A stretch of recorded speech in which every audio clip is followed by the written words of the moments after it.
everyone. I hope you can all hear me well. If you have any issues with the sound, please let us know in the chat box.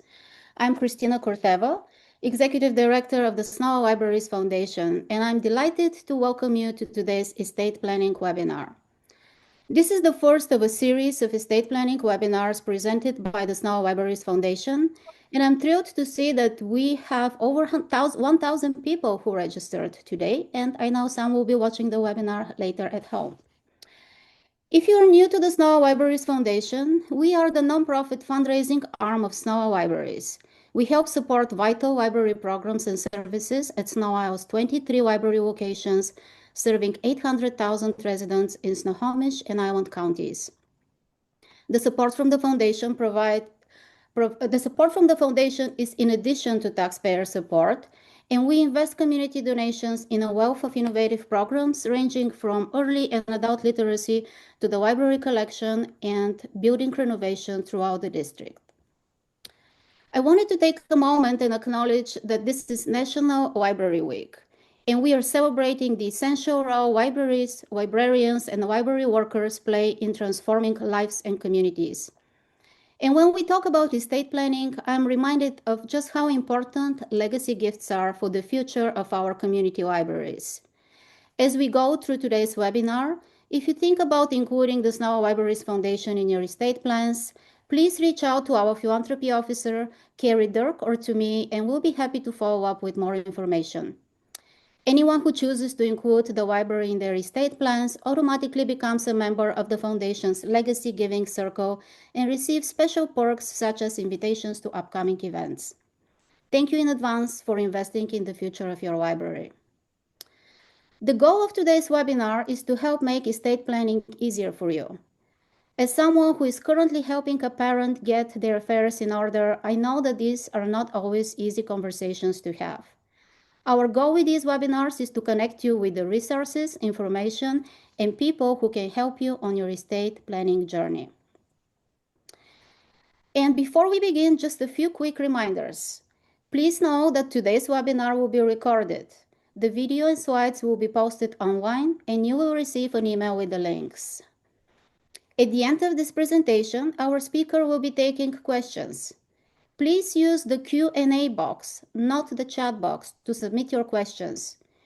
If you see a question in the Q&A box that you like, please click on the thumbs up sign to upvote it.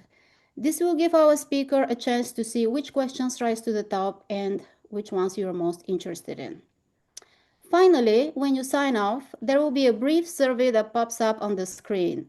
We would appreciate it if you take a quick moment to fill it out, tell us how we did, and what you hope to see in the future. To make this more exciting, we'll be doing a drawing and giving away several gift cards to local bookstores to folks who have completed the survey. And now, I'm pleased to introduce today's speaker.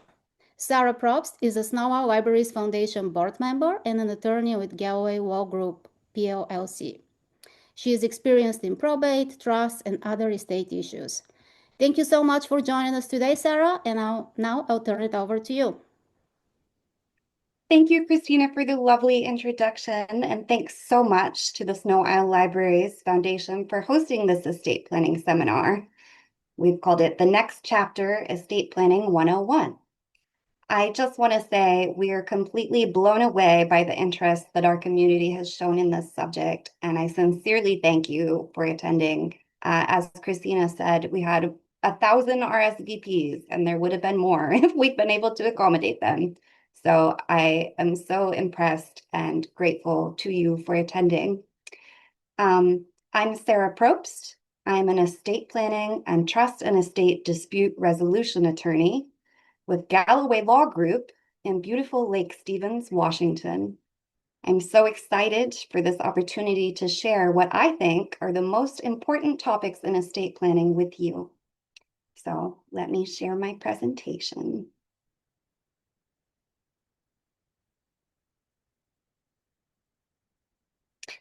If you know someone who missed the opportunities to sign up for this free event, by the way, please let them know. I will be hosting another one in the near future.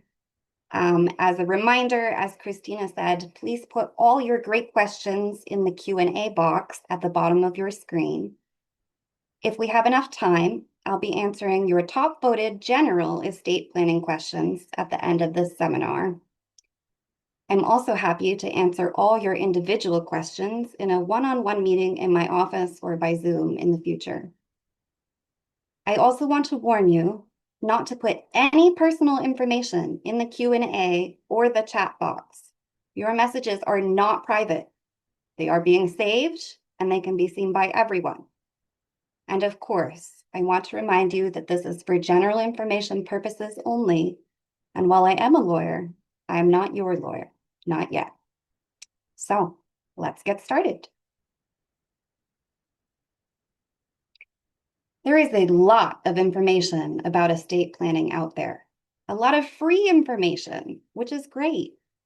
But even the free resources online are usually trying to sell you something that you may or may not need.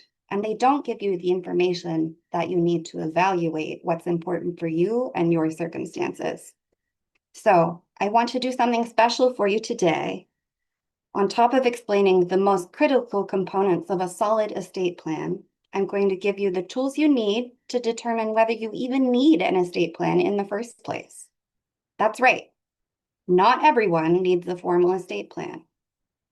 But first, let's talk about what estate planning is and why at least some components are important for everyone to have.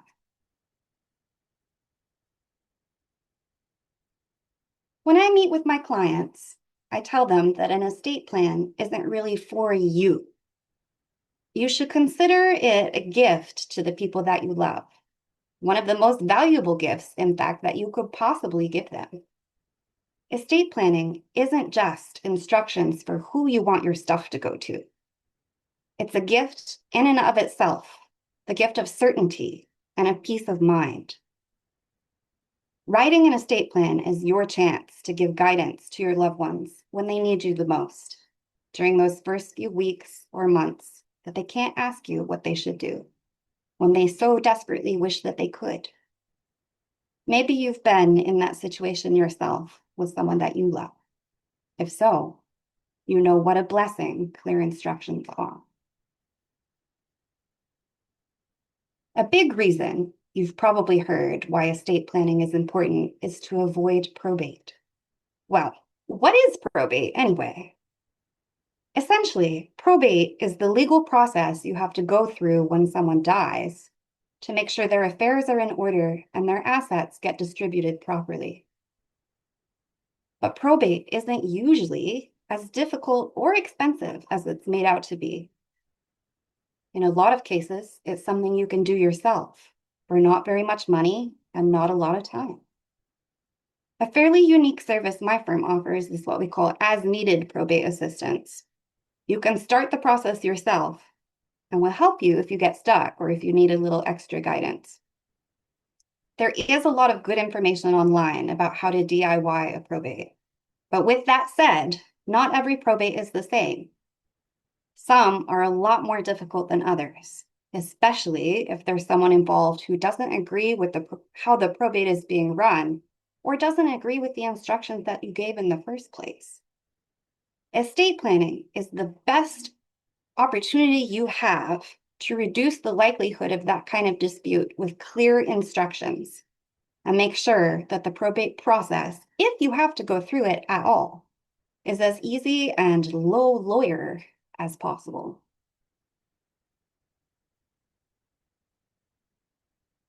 It is my deep-rooted conviction that everyone who could benefit from estate planning should have access to the information they need to make that happen. It's also my belief that everyone can benefit from at least one of the estate planning tools we'll be talking about today.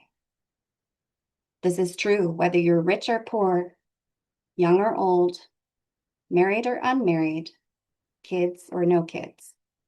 Estate planning has two big purposes: to make sure you are taken care of and to make sure the people and causes you care about are provided for. Estate planning tools are useful while you're alive as well as after you die. Young people can benefit, especially those of you who are, for example, moving away to college. If you participate in sports, if you have a disability.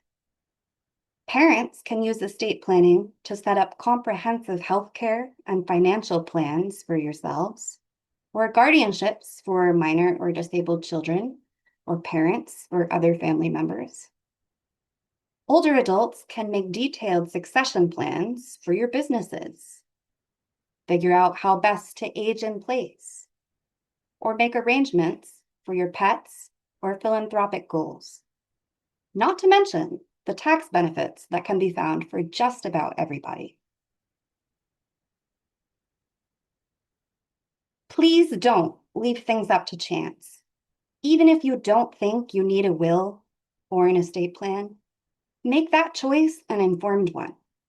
A lot of folks wait until their time is really around the corner to worry about things like this. I'm telling you from close and regular experience, don't do that to yourselves. Don't do that to your families. Find out what your options are and do everyone a kindness by setting something up now, no matter how small. You can always add more pieces to the puzzle later, but let's get started.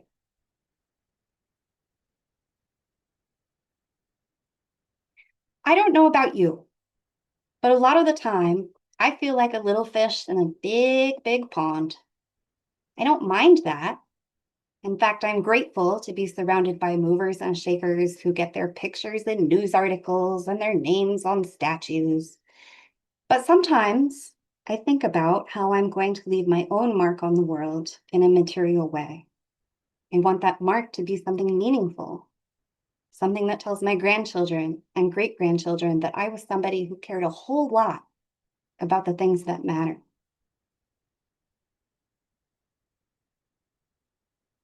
To me, what matters is knowledge. That's just my priority. And that anyone who wants an education has the opportunity to get one or to educate themselves. This might surprise you, but I didn't go to a traditional law school. I actually apprenticed over 4 long years to be a lawyer under my mentor, Bruce Galloway, here at Galloway Law Group, through a program called the Rule 6 program, which is specially authorized by the Washington State Supreme Court. Going that route meant I spent even more long hours learning on my own in the library than traditional students do. When I was studying for the bar exam, I probably spent over 150 hours in the library in just 1 month, and that month was February. I don't know why they didn't kick me out. Anyway, during my apprenticeship, I studied in probably every Sno-Isle library, including on Whidbey Island, where I'm from, and borrowed hundreds of books to make my dream come true, the dream I'm living right now, sharing secret lawyer knowledge with as many people as I can reach. So that's why I personally am leaving something in my own estate plan to the library. I hope that when I die, my gift will show my grandkids and great-grandkids how big of an impact the library made on my life, and hopefully theirs as a result. And they'll remember that I tried to give back. This is one of the opportunities that intentional estate planning gives you.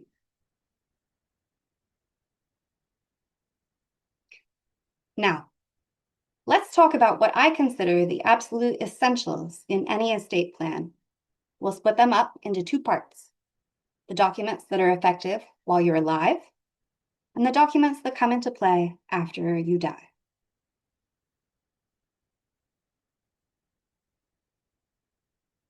The most important documents to think about while you're alive are your medical power of attorney, your financial power of attorney, your healthcare directive, your DNR, your minor guardianship designation form. So let's get into it.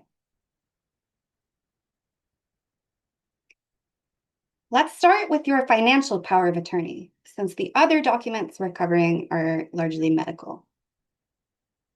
A financial power of attorney is an incredibly powerful tool. It can be as broad or as limited as you like. you can give someone that you really trust, like your spouse or your mom, comprehensive financial power of attorney to do anything with your finances that you can do for yourself. This is important for everyone. Maybe you're a student living abroad and you need your mom to pay your rent for you. Or maybe you're a service member who's deployed and you need someone stateside to sell your house or your car for you. Maybe you own a business and you want to give your wife the ability to manage it if something happens to you. Or maybe you're tired and your back hurts and you just want your son to be able to go to the bank for you. A power of attorney, whether financial or healthcare, which we'll get to, is a written document wherein you appoint someone you really trust as your agent to act on your behalf, with or without specific instructions. It needs to contain certain language. It needs to state the exact powers you are giving to your trusted person. And it needs to be signed in front of a notary. If you decide to use the power of attorney form that you find somewhere, please read it carefully. Make absolutely sure that you want to give this person these powers. Don't be afraid to cross out what you don't want. It's your document, and it's going to be incredibly meaningful in your life. Like we talked about, you can delegate a lot of authority with the financial power of attorney. Here are some examples. I know I don't like doing my taxes. I should amend my power of attorney to get somebody to do it for me. I don't necessarily need them to agree to do it. I can just appoint them. But it makes it a lot more likely my taxes will actually get done by that person if I ask them first and make sure that they're willing. Talk to the person you want to appoint as your financial POA. Read the document with them and make sure they understand what you're empowering them to do. When you sign any power of attorney for healthcare or finances or anything else, you'll need to designate when you want your agent to receive the powers you're giving them. Do you want them to be able to do things immediately or only after certain conditions are met, such as only while I'm deployed, only after I can't make those decisions for myself? Timing is everything. Now, your medical power of attorney. Listen to me. This is the most important document in this entire presentation. If you don't take anything else away from this, take away that absolutely everyone should have a medical power of attorney.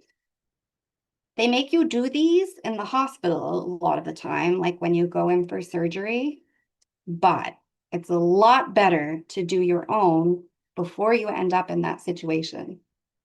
You might not have the physical ability or mental capacity to do it once you're there. Your medical power of attorney gives your trusted person the power to make decisions about your health and physical welfare. It also gives them the right to talk to your doctors and get copies of your medical records. It includes a waiver of HIPAA laws with regard to that person. It's a big deal. But again, like any power of attorney, a medical POA is totally customizable. Make it do what you want it to do and not what you don't want it to do.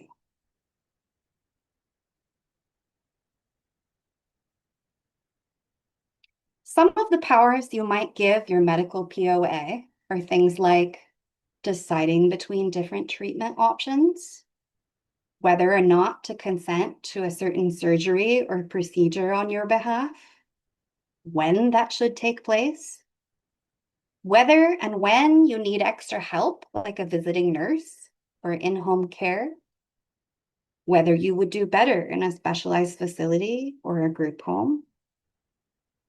And ultimately, your medical POA, if you give them this power, is the one who has to decide whether to pull the plug if you're at the end of your life. Maybe you've been in that situation with someone that you loved. Nothing makes that choice easier. But being able to read your loved one's power of attorney and reassure yourself that this is what they wanted really helps. Give that gift to your own loved ones and sign a medical power of attorney.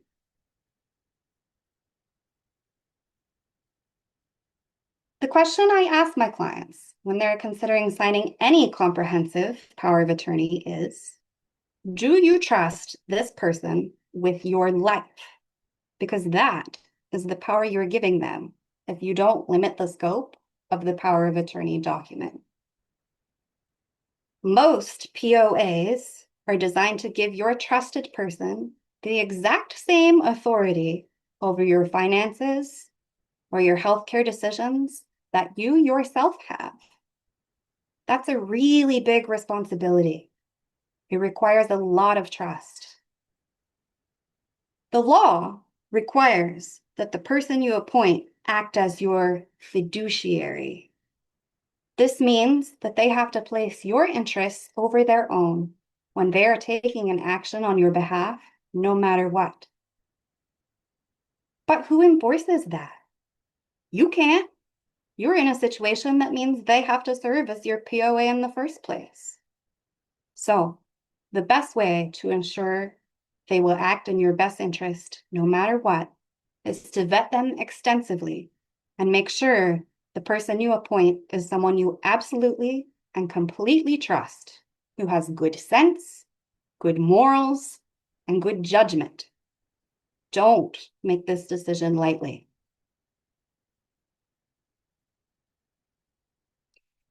My firm meets with a lot of people to discuss things like elder abuse, undue influence, domestic violence, protection actions, custody problems, you name it. Lack of clarity creates conflict.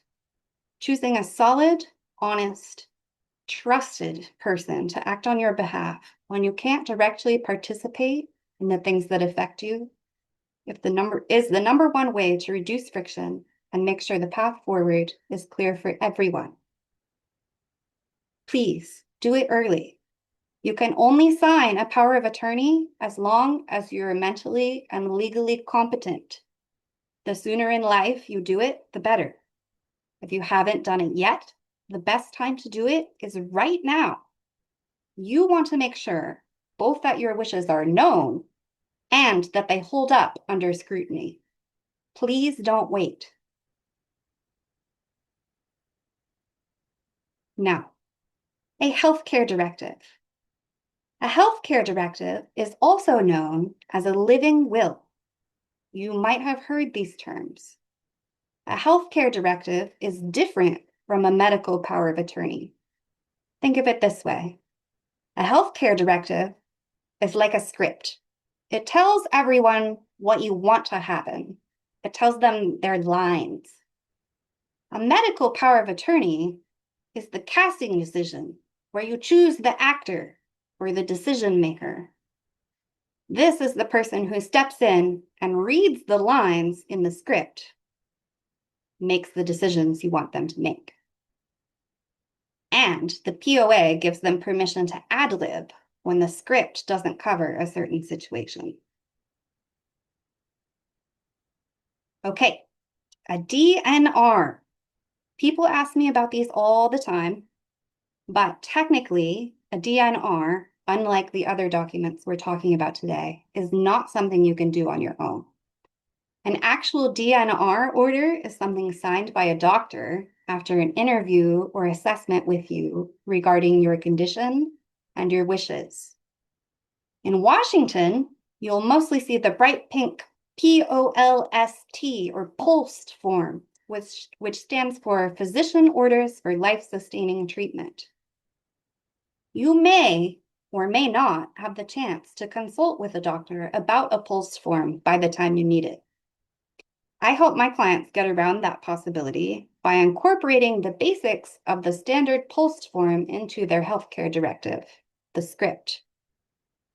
It isn't binding on your doctor or EMS, but it's a lot better than a DNR tattoo or nothing at all.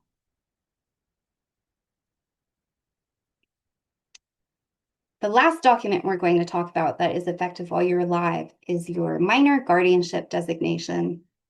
This one is really important for anyone who has small children. This is a form that lets you choose a trusted person or family member to serve as your kid's guardian if something happens to you and you can't do it anymore. It's essentially a recommendation to the court that if your kids need a guardian, that it should be the person you have chosen and not someone else. Now, the court isn't required to appoint that person if it finds out that the person isn't qualified or isn't appropriate to serve for some reason. But this document is very persuasive, and it substantially increases the odds your kids get placed with the right person if the worst happens, whether it's permanent disability or even death. I realize that there's a lot on this slide. The slideshow will be available to you after the webinar concludes. So you've chosen your actors, you've given them their scripts, they've said their lines, and the curtain has closed. Now what? Let's talk about the documents that come into effect after you die. These include primarily wills, trusts, transfer on death deeds, and a few other nifty solutions that will save your loved ones an awful lot of trouble.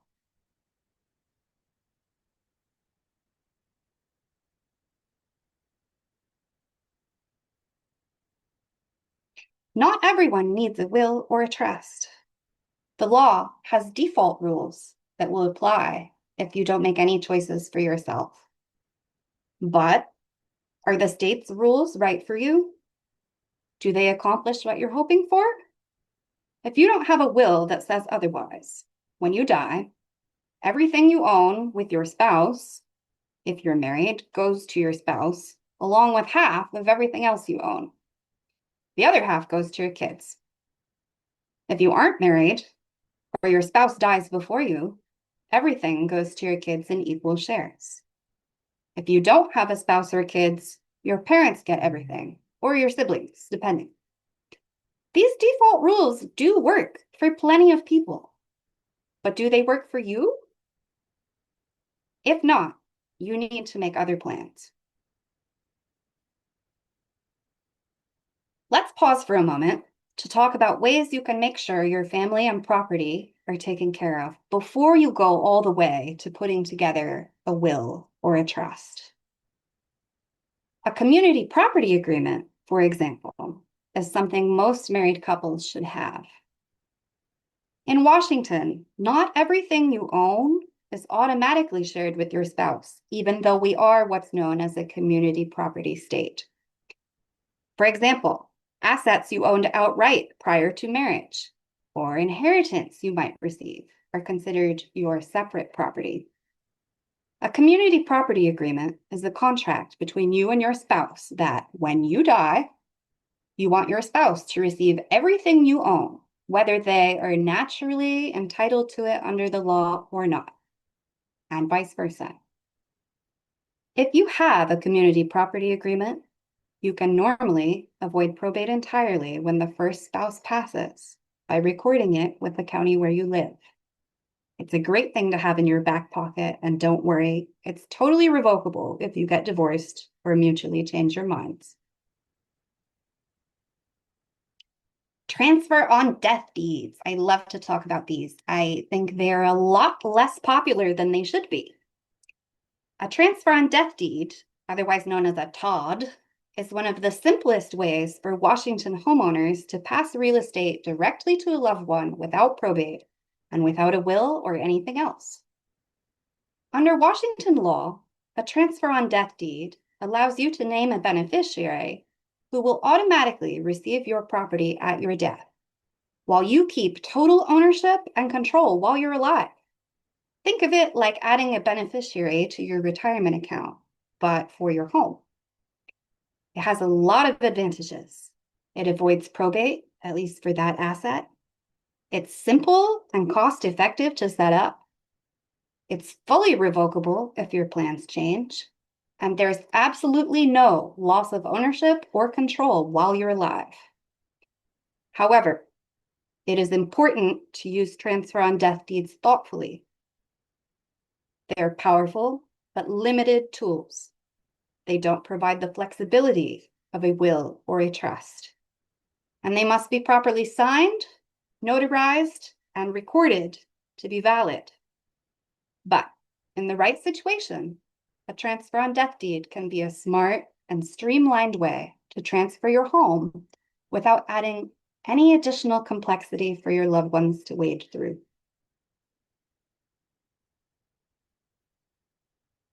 So, I just compared a transfer on death deed to naming a beneficiary on a retirement account.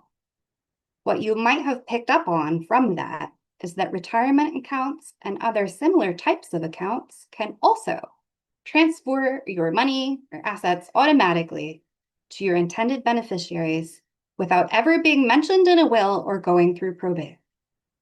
All you have to do is name your beneficiary directly with the institution you have the account through. If you name your beneficiaries, that designation controls. In other words, it overrides anything to the contrary that you might put in any will or trust that you might execute. These accounts, such as life insurance policies, retirement accounts, investment accounts, joint bank accounts, are considered non-probate assets. So it's very important that you name beneficiaries on all of these accounts and keep them up to date throughout your life as your plans change.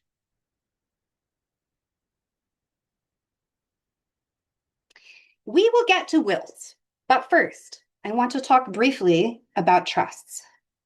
We receive many calls from people every day who think, for whatever reason, that they need a trust. I don't know why, but trusts are very popular right now, and they're being advertised all over the place. But they aren't a one-size-fits-all solution.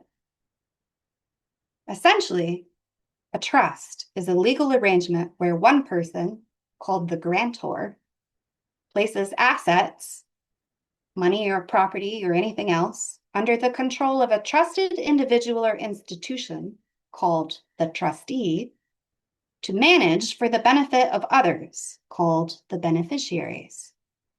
A trust works by transferring ownership of your assets into a separate legal entity called a trust, which is sort of similar to a business, where your trustee manages them according to the instructions that you state in that document. During your lifetime, you can often serve as your own trustee and stay in full control. If you become incapacitated or pass away, a successor trustee steps in to manage or distribute the assets based on your rules. And again, this is without going through probate. Now, there are different types of trusts. Trusts can be revocable, meaning you can change or revoke them during your lifetime, or irrevocable, meaning they're not changeable, which comes with certain tax benefits. For a trust to be valid, you have to fund it immediately by placing money or real estate into it. This sounds neat, but the truth is, most people don't need a trust. I want to explain a bit more about trusts to you so you can have a better idea of whether a trust is really right for your situation or whether it's more trouble and money than it's worth.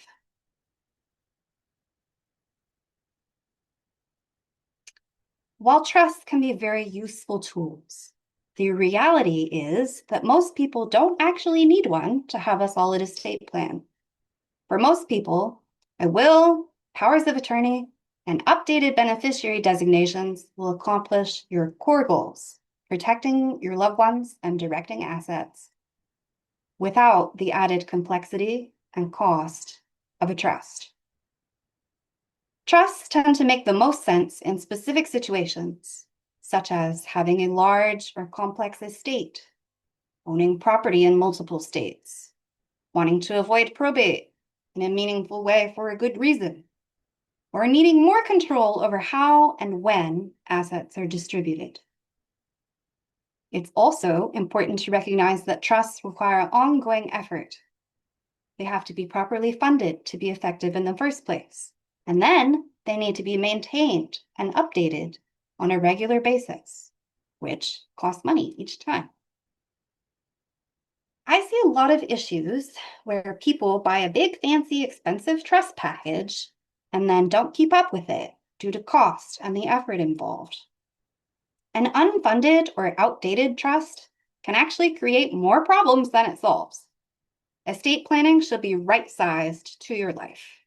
For many people, starting simple is not only sufficient, it's the smartest step you can take. Now, if we're simplifying it, there are a few core situations where a trust really starts to make sense. First, trusts are often most valuable for high net worth individuals who may be exposed to estate taxes. In those cases, certain types of trusts can help reduce tax exposure, preserve wealth, and create more efficient transfers to heirs or even charitable organizations. Second, trusts are especially useful for people with a wide range of asset types, for example, business interests, multiple properties, or complex investments. A trust provides a centralized structure to manage and transition those assets smoothly, both during life and after death. Third, and just as important, trusts can be incredibly helpful in blended families or in situations where there may be conflict among your beneficiaries. A trust allows you to set clear rules and reduce ambiguity. In these cases, it's often wise to consider naming a neutral third-party professional as your trustee, someone who can administer the trust objectively and help avoid family disputes.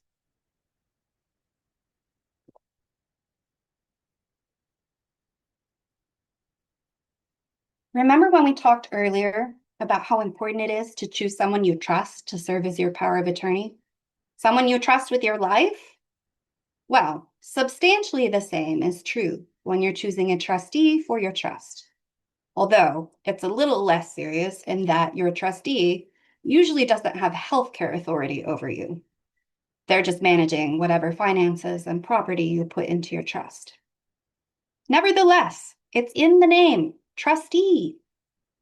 If you want to avoid conflict and make sure your instructions are properly followed, you need to choose someone smart, organized, honest, and trustworthy. Since, in my opinion, most people that need trust in the first place are dealing with complex money or family circumstances, I often recommend my trust clients appoint a professional fiduciary company to serve as their trustee. It does cost money, but on the other hand, the trust has the obligation to pay the trustee for their time, no matter who they are. Wouldn't you rather pay a professional and keep family out of it? Another area where trust can be particularly useful is when you have minor children to provide for or loved ones with special needs. A special needs or children's trust is designed to protect and manage money for someone who may not be ready or able to handle it on their own. For children, it ensures that money is used gradually and responsibly for things like education, health, or support, rather than being given all at once at a young age. For someone with special needs, the trust can provide financial support without jeopardizing eligibility for important government benefits, while a trustee manages the funds to improve their quality of life. In simple terms, it's a way to make sure the money you leave behind is used wisely, safely, and in the best interest of the person you care about. In the case of trusts for children and special needs trusts, it is not necessarily important that you have a lot of money. It's more about making sure the money that you do have is metered out carefully to care for your beneficiary when they need it the most. In more complex family situations, like blended families, large families, or where relationships are strained, a trust acts as a clear set of instructions and allows for a neutral referee, your trustee. Instead of leaving decisions open to interpretation, a trust lets you spell out exactly who gets what, when, and under what conditions, which helps prevent misunderstandings and conflict. For example, you can ensure your surviving spouse is supported during their lifetime while preserving assets for your children from a prior relationship. Again, you can appoint a neutral third-party trustee to carry out your wishes. That takes the pressure off family members, reduces the risk of disputes, and ensures decisions are made objectively. In these situations, the real value of a trust isn't just about money. It's about maintaining fairness, clarity, and family harmony when it matters the most.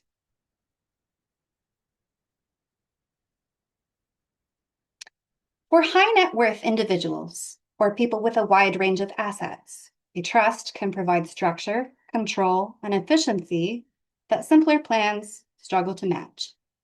With larger estates, a trust can help reduce potential estate taxes, protect wealth, and plan strategically for how assets pass to the next generation or to charitable causes. This is not something you can DIY. Please do not try to DIY a trust.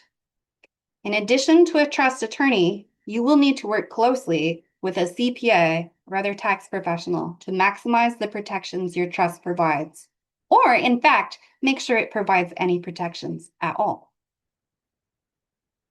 In cases like these, a trust can help you be intentional about preserving what you've built rather than leaving it exposed to unnecessary taxes or delays.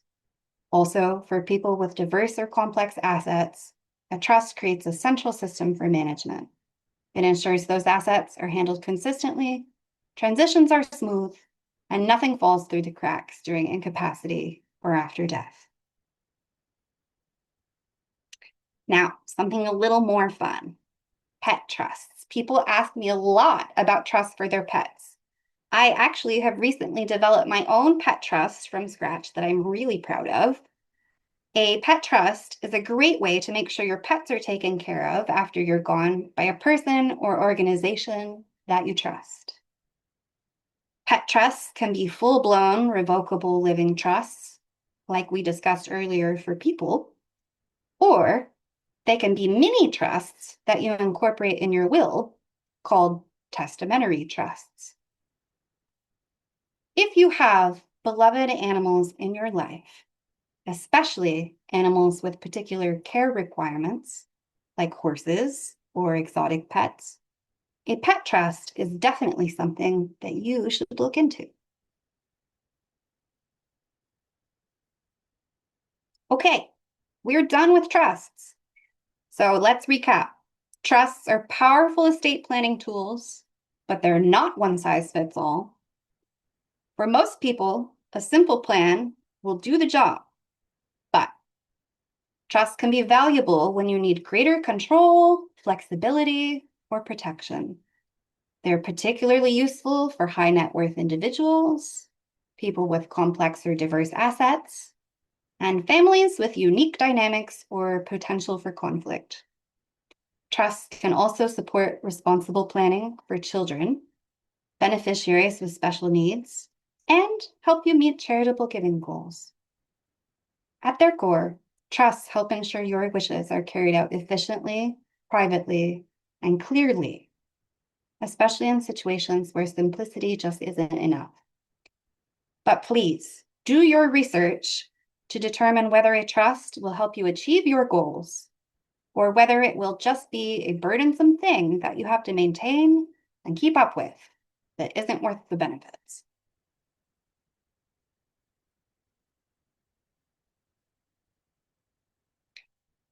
Here is the meat and potatoes.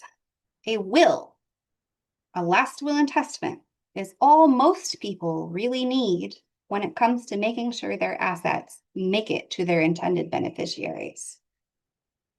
A last will and testament is a legal document that lets you clearly state who receives your assets and who is responsible for distributing them. While a will does generally go through probate, for many families, that process is manageable and not overly burdensome. In most cases, a properly prepared will provides everything needed to ensure your wishes are honored, without the complexity and ongoing maintenance that more advanced tools like trusts may require.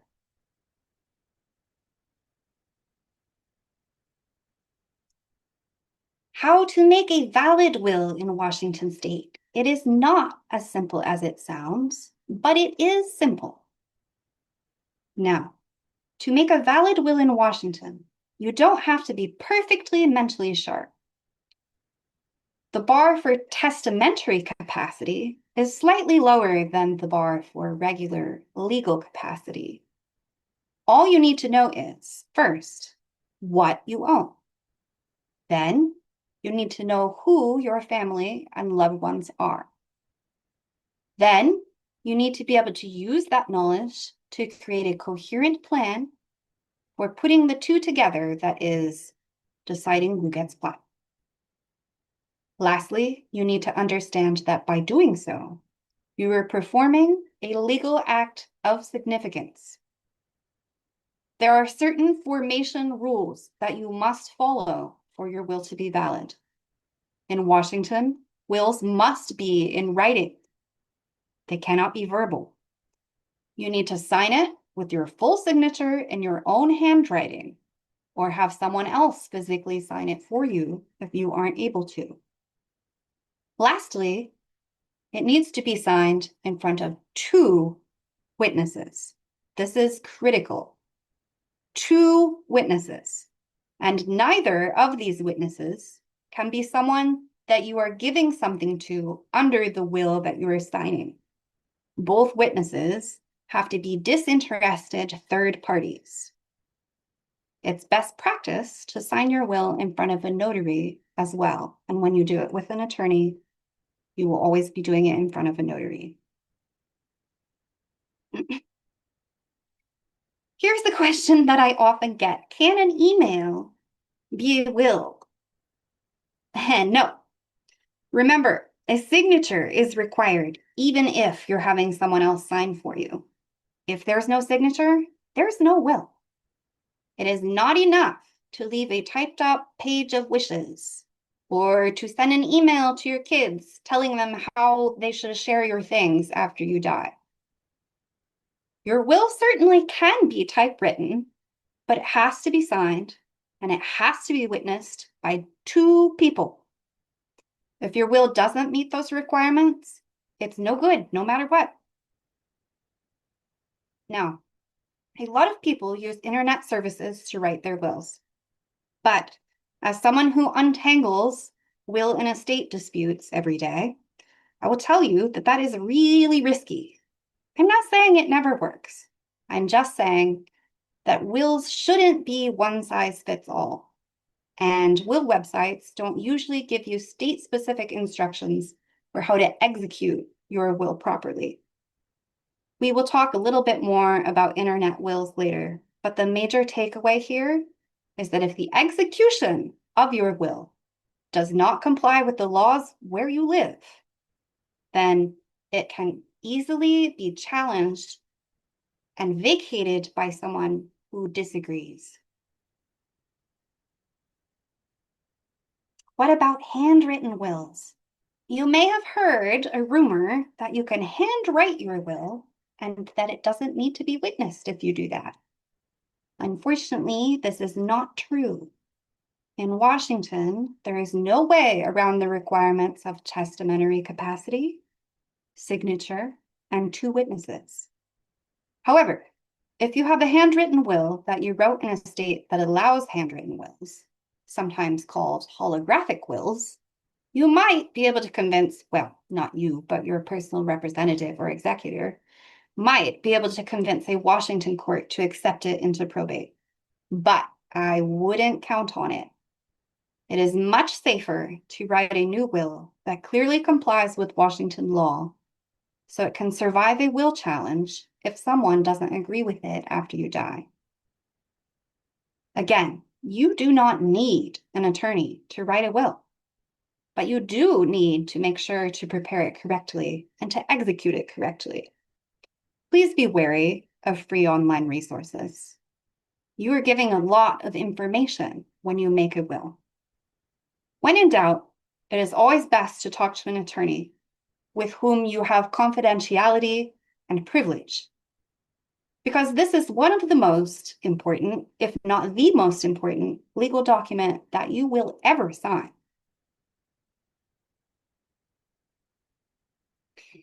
We are almost to the end of our journey into the wild world of estate planning. So let's recap. Estate planning is important for everyone, no matter who you are, how old you are, or what you have or don't have. Estate planning is valuable both while you're alive and after you die. It's critical to really think about who you trust to carry out your plans. Clarifying your wishes in a properly signed and witnessed document is the absolute best way you can clarify your wishes regarding your health and your wealth, and make sure that your loved ones have clear instructions that they don't need to fret over. Give your family the gift of peace of mind by thinking about your plan early and starting with at least one piece, which in my opinion should be your healthcare power of attorney. The rest can follow either piece by piece or all at once as you're ready to deal with it. But there is a lot of benefit for you and for your loved ones in starting now.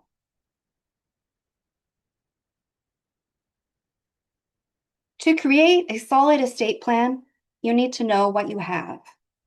Sit down with a piece of paper. Write yourself a list. There's probably more there than you realize. Maybe not in terms of monetary value, but certainly in terms of emotional value.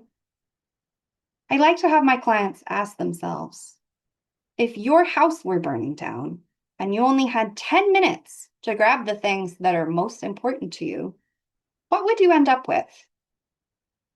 It's a simple way, if not an easy way, to sort out your priorities when it comes to your physical things. Once you've done that, list out all of the full names of your loved ones and your friends, anyone you want to make sure receives a piece of you when you're gone.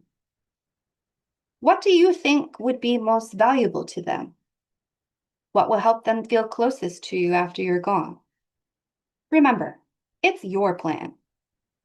It's okay to want to be fair when you're deciding who should get what and who shouldn't, but you don't have to be. This is your opportunity to make your own choices about how to leave your mark on the world. When you're thinking about these things, I'd like you to take an extra moment or two to think about your values in life and how you can help champion those values even after you're gone. I'm donating to the library because that's important to me, but maybe you'd like to leave a little something to the children's hospital or to the animal sanctuary or any cause that really matters to you.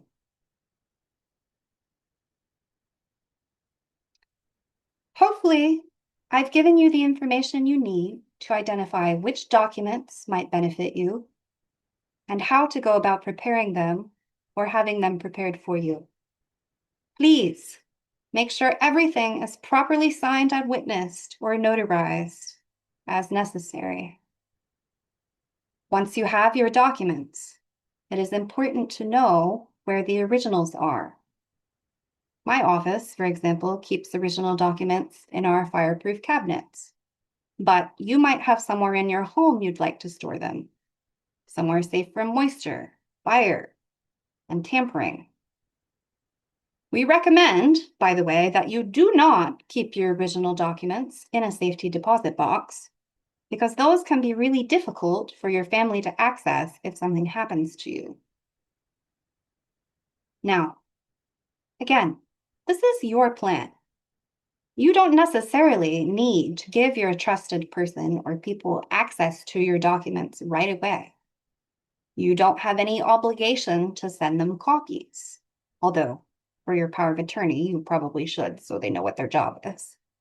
But otherwise, your plan can be your secret until the time comes, if you want it to be. But your trusted person should know that your documents exist and where to find them when the time comes, or which law firm to call.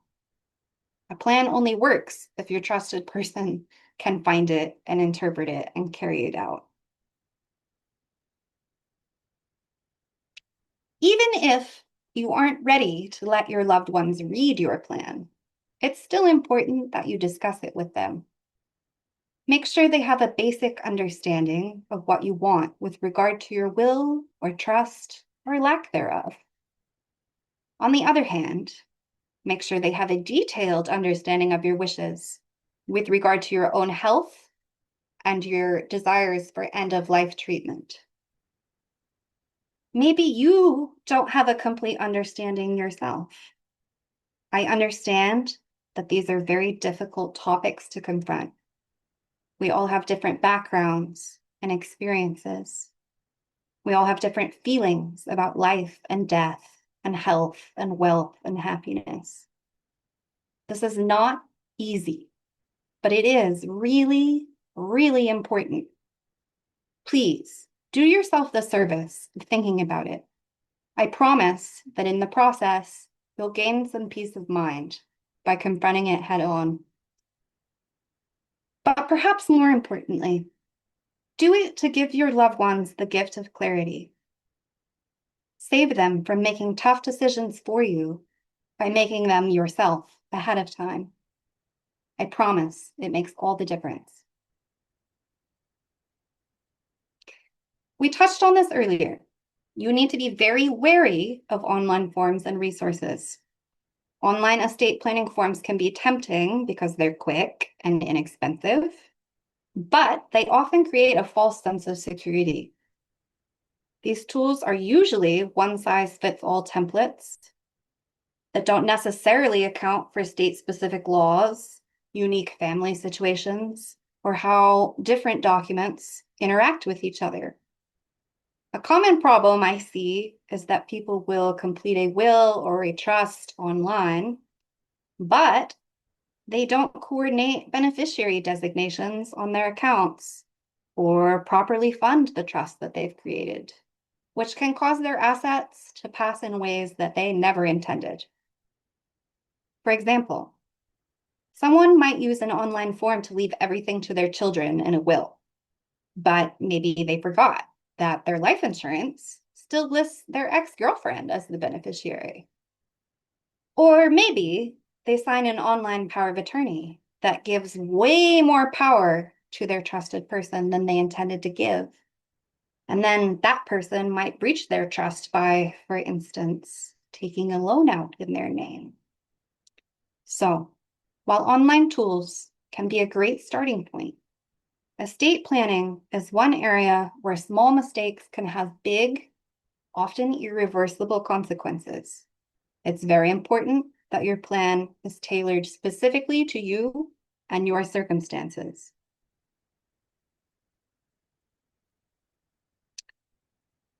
The default state rules might work for you, but then again, they might not.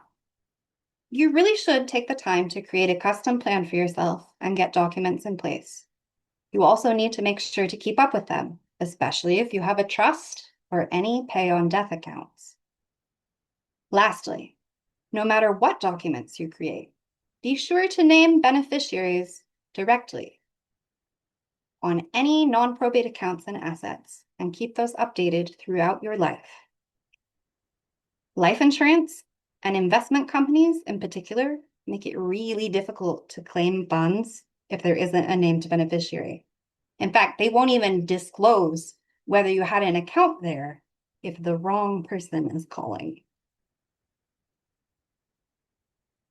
All right, good job, everyone. That was a lot of information and not a lot of time. I'm really grateful for your patience and your attentive listening. I hope you took away some valuable advice from this webinar. And I look forward to answering the questions you've asked. I hope you feel empowered to create a plan that works for you and to ask for help when you need it or want it. My team and I at Galloway Law Group are available and happy to help you anytime with any aspect of your estate plan. It is our philosophy that everyone who could benefit from proper documents should have the opportunity and know how to get them done properly. So please let us know how we can support our community best. As I mentioned at the beginning, I will be hosting another webinar in the future, and I hope you will sign up and bring your friends. Spreading this knowledge is one of the most important parts of my career, and I would really love the chance to reach more of you. Please also take the time to complete the post-webinar survey and let me know what you thought. Thank you so much, and I will turn it back over to our host.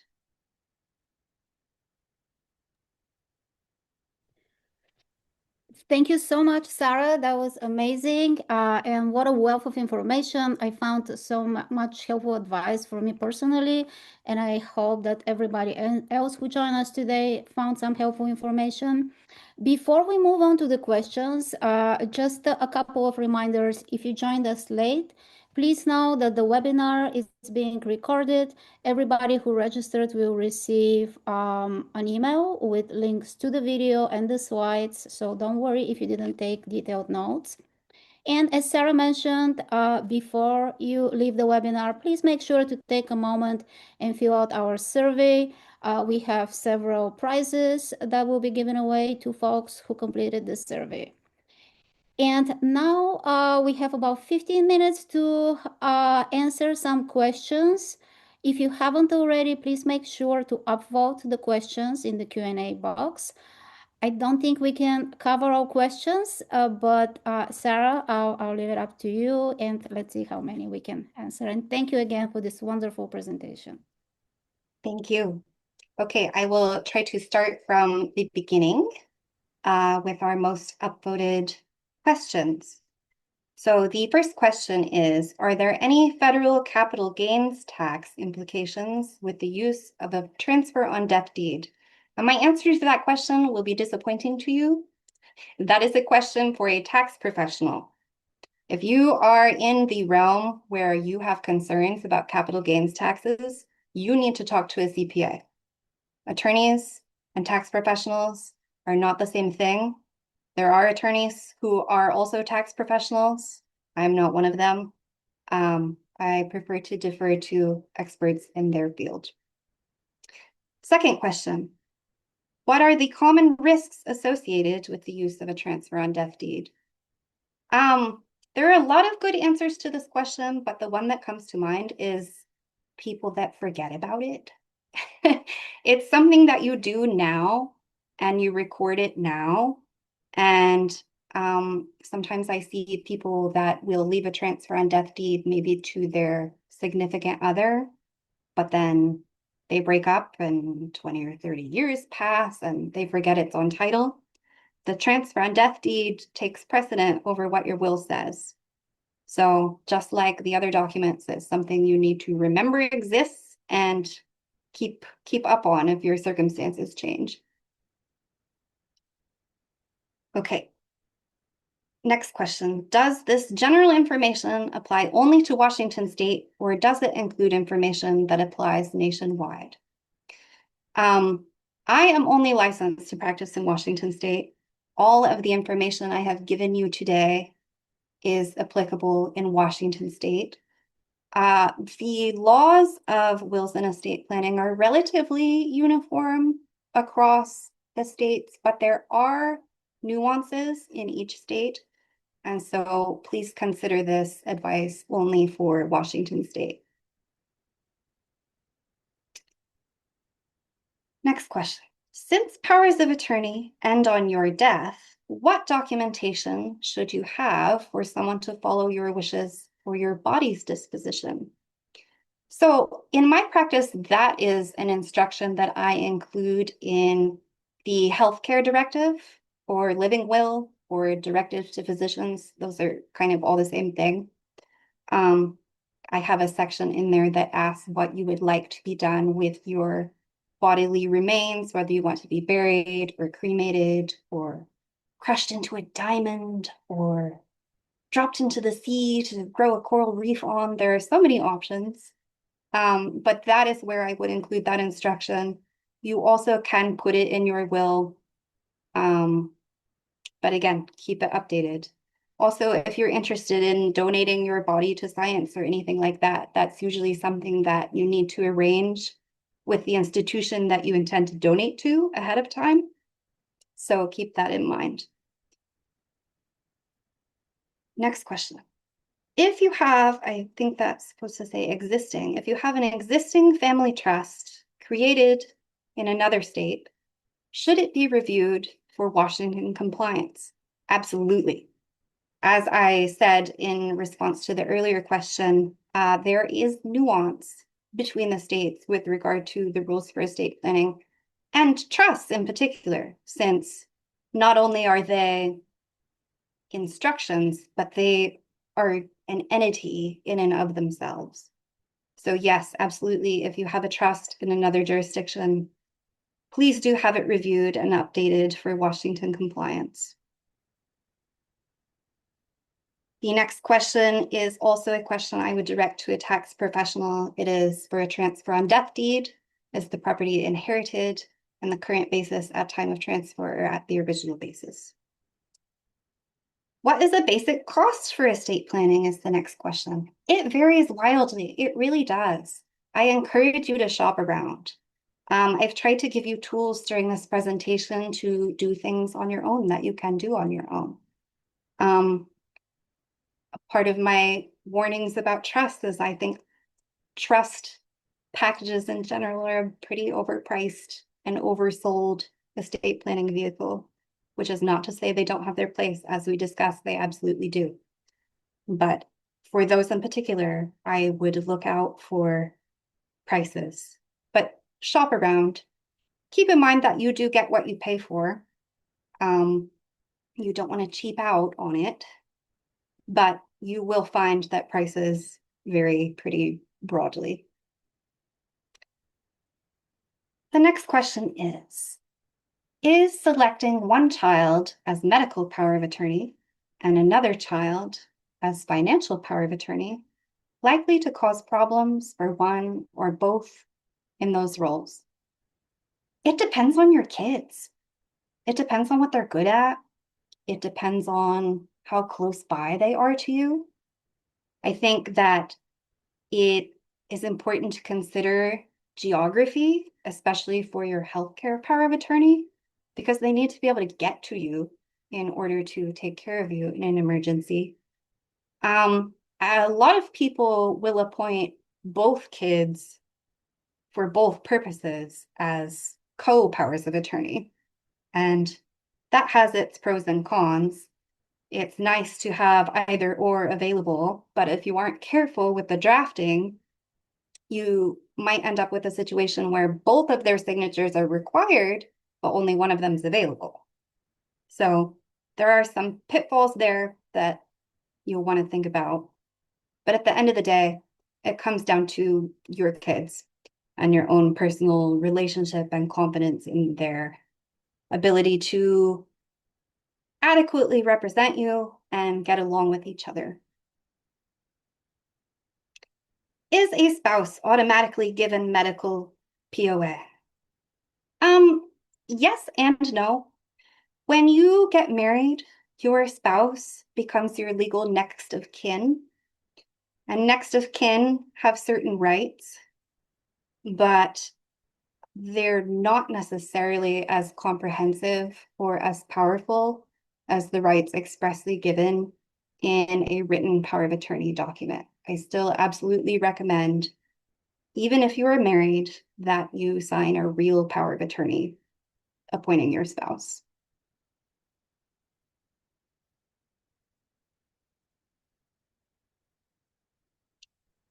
Let's see. We have a lot of questions, so I'm just going to try to go through and see if there are any that are substantially different from what we have covered.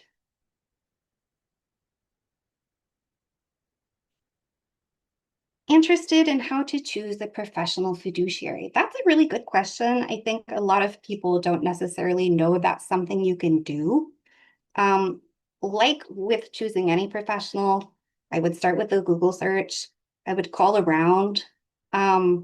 It would be worthwhile to call different law offices that practice all different kinds of law and say, if they were going to recommend a professional fiduciary, who would it be and why? Some outfits are bigger than others. Some companies charge more than others. But as with anything, I think it's important to get referrals and do some pretty substantial vetting. You might look at how long they've been in business. But ultimately, professional fiduciaries are held to a different standard than lay people. So I do think a professional fiduciary is a good choice. I am single with no children. Can I designate an estate attorney to be financial or medical power of attorney? I've been asked this, and I normally say no. You certainly can do that if you can find an attorney who will agree to do it for you. But even though I might be your attorney, that doesn't mean that I know you personally and that I would feel confident making those sorts of decisions for you. I think that when it comes to power of attorney, as opposed to a trustee or an executor, when it comes to power of attorney who are making very personal, in the moment decisions for you, that you should choose someone who is personally known to you and trusted by you. It can be a friend, though. It can be a cousin. And yes, if you can find an attorney that will do it, you certainly can appoint them.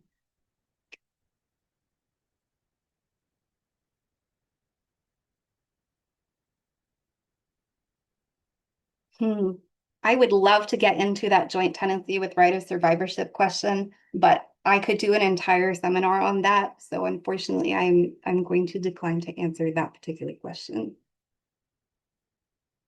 Here's a good one. If both spouses' names are on the home deed, does it automatically change to the survivor, or is the community property agreement needed? Yes, the community property agreement is needed, but if you do not have a community property agreement, then you can do something called a lack of probate affidavit, which is a 2-page form. You can find it on the state website, or a lawyer can prepare it for you for little cost, that you fill out and you record it against title, and it essentially tells the county, my spouse is deceased, please take their name off title. It's important, though, to understand that it is not a transfer. You can't, if you aren't married, that doesn't work. It only works to, or rather, if you're not on title, you can't use the lack of probate affidavit to transfer title from the deceased to somebody new who isn't already on title. The only thing it does is take off the name of the deceased person.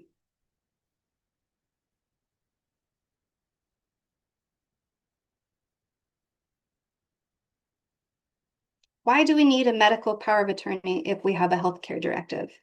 I just want to reiterate what I said in the webinar about that, which is that the healthcare directive is the script, but the person you appoint as your power of attorney is the actor.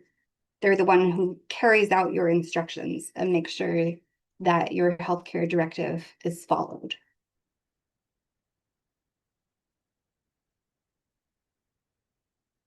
Do I recommend having both a medical POA and an advanced care directive with a designated healthcare agent? Yes, and they don't necessarily have to be the same person. Your medical POA is the one who's legally empowered to actually make those decisions, but you can do a care directive with a healthcare agent whose job would be to advise the power of attorney how to best make the decisions that the directive prescribes. Can you have a community property agreement be made between two non-married people?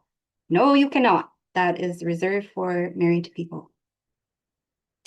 So it is 1:15. I believe we are at the end of our allotted time. I hope that I answered your most pressing questions, and I hope that if you have more questions, you will reach out and ask me.